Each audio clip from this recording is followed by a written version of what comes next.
Hello, this is unusual, but we've advertised to conduct this appropriately, to conduct the City Council meeting. It is a special City Council meeting, which I will officially call to order at 4 p.m. on the August 17th of 2018, be Friday. So with that, we'll proceed with our roll call. I forgot to write down. I usually have a little list here. I forgot to do that. Judy Costello, and she is excused. Yep. And then we have Jason Daly. Here. And Joe Shy. Here. And Mike Parsons. Here. Leona Sander Hunter. Here. And Mayor Smith. Also present. So with that, we do have a legal quorum, so let us proceed with our Pledge of Allegiance. And, Joe, would you lead us, please? Yes. I pledge allegiance to the flag of the United States of America and to the republic for which it stands, one nation, under God, indivisible, with liberty and justice for all. Okay, I'd like the council to engage in the approval of the official agenda. I'll make a motion that we approve the agenda for the City Council meeting agenda for the special City Council meeting for 8/17/2018. Thank you. All right, you've heard the motion submitted by Mr. Parsons to approve the agenda for the special City Council meeting as noted. Do we have a second? I'll second it. Seconded by Mr. Daly. All right, all in favor say aye. Aye. Aye. Are there any opposed? Okay, that motion is carried. Let's, with that approval, proceed with our city business. We have one item, which is the causal factor of this council meeting. I move to approve Resolution 13-218, authorizing the mayor to execute the planning services agreement with Local Planning Solutions in substantially the form that is attached to this resolution as Exhibit A.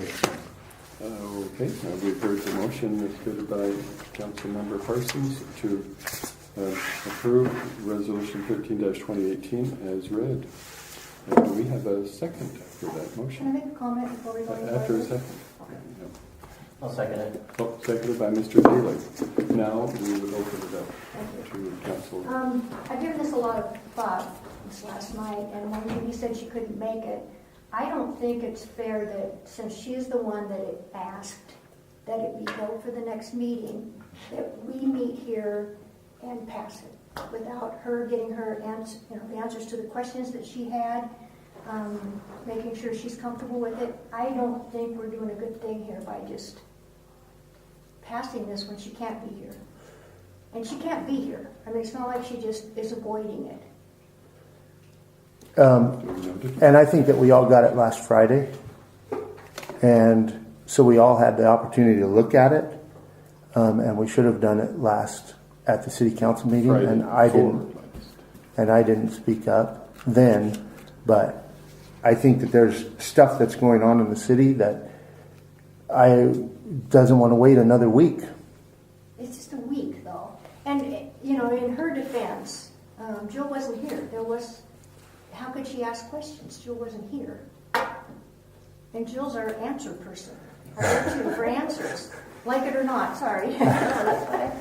We couldn't hit Tammy with all these. I'm just saying, I don't think it's right that we move forward on this since Judy's the one that asked that we retable it and go over it at the next meeting. Do I feel bad for these people? Yes. Do I wish that they could go ahead?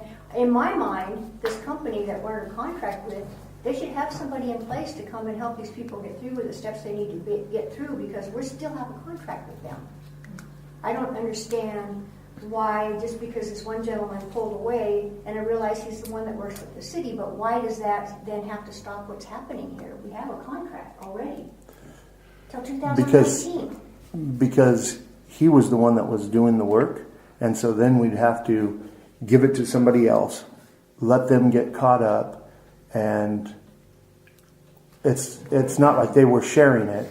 It was just him working on it.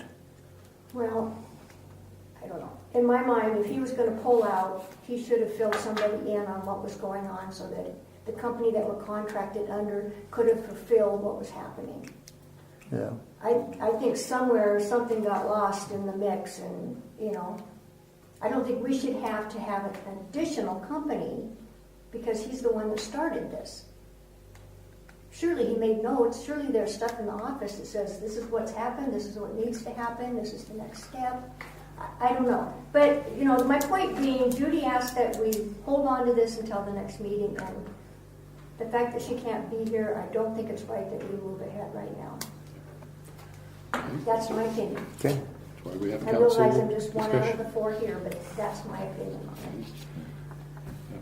I would have to make note that when Jill, our city clerk, returned the Monday or Tuesday after our council meeting, she expressed some consternation to me that what might have changed my perspective on it, not that I vote on it, but that since I'm the one that needs to execute planning services, that it's not just one person. I know that there's a property owner down at the end of F Street, but we had received a couple of communications from Brandon Milton in particular, he's created his own challenge, we know, timing-wise, but he's anxious to move ahead with his SEPA requirements, and he can't do that without input from our planner. And even if we do approve this today, there's going to have to be some time involved in working with Mr. Cooper to get all the ink on the right paper and go through some of the details. So I think it would take actually more than another week if we wait until the council meeting. Plus, there was the McPhersons who've been responding to our courtesy notices and the situation they're dealing with and their construction on the wetlands. They're waiting on that. And the comp plan, it was one of those issues that was important that we have in place for a variety of reasons. So I understand the sensitivity, but I didn't hear Judy mention that she had actual questions about it. She just hadn't had or taken the time to actually read it. So should we put all four of those issues on the back burner because she didn't take the time to read it? Now, you can't dump this on Judy. We should be dumping this on SCJ Alliance for leaving us stranded like this. I mean, they should have had something in place for whoever this gentleman was working with to step in and take over these chores until all this is cleared up. I mean, if he just walked out or... In all fairness, since we did talk to SCJ president, in his mind, he was exercising, in my opinion, extreme flexibility, working with us to allow us to engage whatever option or solution was best for us. And as I deliberated with the details in my conversation with him, it was evident to me that Gary Cooper is the obvious choice, and he himself has jumped through a lot of hoops to himself create the contract that we've officially approved or would like to approve. So I don't think we can point the finger at them. I think it's just, if I had had the facts more in hand, I probably would have advocated more vociferously that we not engage in this 2-week delay. So I feel badly about that, and look at me as at fault in some respects for the action that the council took. Well, if we're going to keep our contract with the original company, what are they going to do for us? Why would we keep our contract with them till 2019? What is the purpose? If you don't mind, my perspective on it is that we can have as many planning contracts as we want. We can contract with 50 different planners out there, and we can pick and choose who we send our projects to if we want to. we've had the one that we've been working with, and we've been happy with that. Gary is the one that is, Mr. Cooper is the one that is familiar with the city's regulations and with how all of our codes are written, and he's the one who has spent the time doing the research, and so he has the familiarity with what's happening in Vader, and what our regulations are. So it is unfortunate that the two have separated, that Gary is no longer with SCJ. However, like the mayor said, we've talked with Dan Penrose at SCJ, we've talked with Gary, we've conversed all together in a conference call and tried to determine what's the best route for Vader. And I think everybody kind of felt the same thing, is that it would be best to, since there's so many projects that we're in the middle of, that Gary is already familiar with and has been working on, and is engrossed in, that it would be best to have him continue on with the Vader projects and have our contract with SCJ still in place. I mean, we don't have to cancel it. We just don't send them anything if we don't need to. But if needed, if Gary got too much work and wasn't able to do our work, or if there was something out of his realm that he just didn't feel comfortable with, or whatever, we already have the contract with SCJ in place, and that we could send stuff to them too if we needed to, just kind of as a backup. If we don't ever send anything to them again, it's no skin off, their nose, it's or ours or anybody's. So it's just it doesn't hurt to have it in place, and it doesn't require us to do anything. But they're there if we need them or want to use them, or if something happens and we decide later on, you know what, we don't like Gary for some reason, we've got SCJ there. So, and their contract is only good through January of 2019, so it's only like another less than 6 months. So, Do you pay per contract? Will there be another contract fee to go with? No, Mr. there's Cooper? not fees for the contract. It's just you pay for whatever services you ask them to provide. So, like I said, we could have contracts with 50 different planners if we wanted, and we could say, well, we want to send this one to you, and we want to send this one to you, and it wouldn't cost us any different except for whatever their hourly rate is. And Gary's is $10 an hour cheaper than the others. So, and his mileage rate is a little bit lower. So. Well, I understand the sensitivity to Judy and how you feel that we're having a meeting that she can't attend, and I understand that we can point fingers all over the place, but the business people in town that are trying to get things done really don't care about that, and I'd rather not hold their hands behind their back, and keep them from getting the work done that they want to do. Well, and I feel for these people.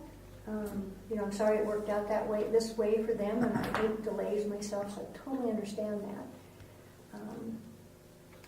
I just know if I sat in this chair and I asked for something to be held for the next meeting, and then all of a sudden there was this pop-up meeting and I couldn't make it, I think I would be a little offended if it got voted and I wasn't able to be here to get my questions answered. I don't know that Judy's what she's against or what she's not against. All I know is she asked that we give it, till the next meeting. That's all, like I say, I feel bad for these people too. I got my question answered. I was afraid we were going to have to pay for 2 different companies and then pay for each individual job. And I didn't want to see that happen, because then I'll never be a chicken down there. It's always about that yard waste. Yeah, my concern is that if we turn all these projects over to somebody else at SCJ's, they're going to charge us for all the time it takes them to read through and try to get up to speed and learn all of our codes, and they're going to charge us more. And so cost-wise, it's actually going to save us if we stay with Gary, because he won't have to start over from scratch again. But that would be a one-time cost, to get somebody caught up. So, Well, thank you, because like I say, you answered my questions. Okay. My concern was paying 2 different companies. yeah. I share your sensitivity, but are we not also sensitive to members of the public who've inferred that the council seldom, if ever, does anything, or if we do, it's so slow that it seems glacial in our progress? So who do you want to offend the least? Who do you want to offend the least? Mike. That's always the question, isn't it? Always comes down to that.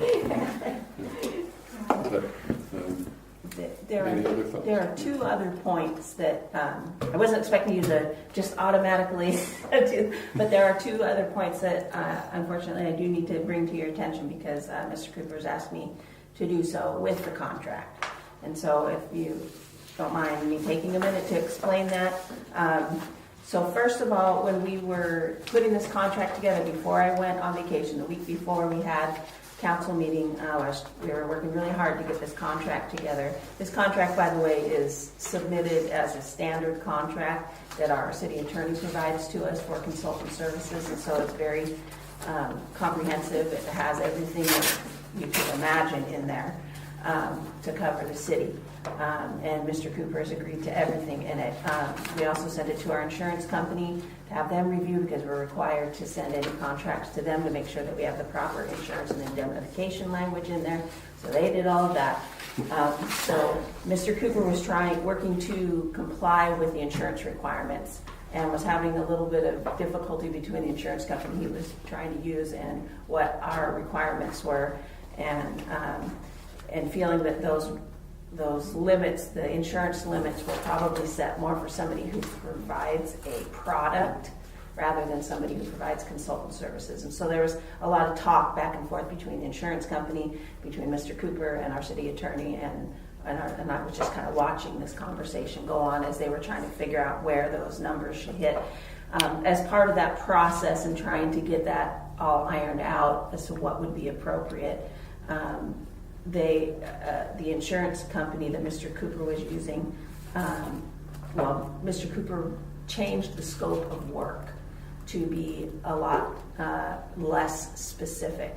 And so at the time that this contract was put together, we had the less specific scope of work in here. So that's what you see as your last page, as Exhibit A, page 11 of 11, is the scope of work that he kind of generalized to make the insurance company more happy with what was going on.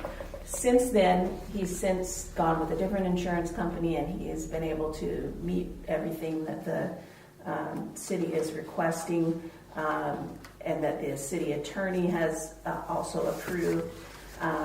And he said he would like to go back to the original scope of work, which is this one that I just added on that has the little yellow option 2. He prefers this scope of work. It's more specific. It explains a little more clearly what type of work he's actually doing. So he's asking if we could, if council doesn't mind, he'll take it either way. But if you don't mind, he would like to use that more specific scope of work. It's a little bit more clear. And it doesn't change the costs or anything, but it just spells out a little more clearly what type of work he's doing for us. So there's that, and then he has asked that if council is okay with that, and then he says they've been going, like I said, they've been going back and forth about the insurance coverage, and our insurance company as well as our city attorney has approved dropping his business auto insurance from $1 million down to $500,000. The cost to Mr. Cooper is significantly less, and the likelihood of him spending much time on the road as our consultant is so small that the insurance company and, like I said, our city attorney have both agreed that that's more than reasonable in their opinion, which is a drop from what's in the original contract, the way the contract was originally written. So what Mr. Cooper is asking is if you would mind approving the contract, if you're okay with the contract, to approve the contract with the original scope of work, which is listed here as option 2, and with the flexibility on the insurance language to change it down to $500,000 as opposed to $1 million. Not with the option 2 as the way it's written, right? This was the backup. No, this was the original. Oh, this was the original. Yeah, he wants to go back to this original, if you don't mind. If you prefer to keep it, the kind of, I keep wanting to say dumbed down. It's not dumbed down, it's just generalized explanation, then it is what it is. But he just thinks that this first one was better. The option 2 is written better and is more clear as to what type of work you're actually going to be doing. So it sounds like the original motion may need to be rephrased. If council's amenable to that. Yeah. Well, we're discussing the nuances of a motion that's currently on the table. Mm-hmm. So the only person who can withdraw that motion to modify it is the originator of it. Does Do he we have to withdraw withdraw it, or just modify it? amend the motion and then get a new second? Maybe you wouldn't have to withdraw it. Maybe you could just modify it, I suppose.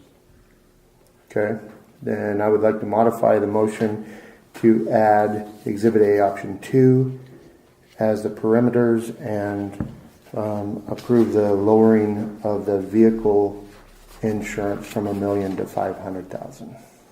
Okay. At this point in our conversation, we've heard Mr. Parsons modify his original motion to include the changes as noted. Do we have a second for that motion modification? I'll second it. Seconded by Mr. Daly. All right. Now would be an opportunity to provide additional thoughts or opinions on that modified motion. Once. Well, let's put the matter to a vote then. All in favor, say aye. Aye. Any opposed? I'm going to go with I guess.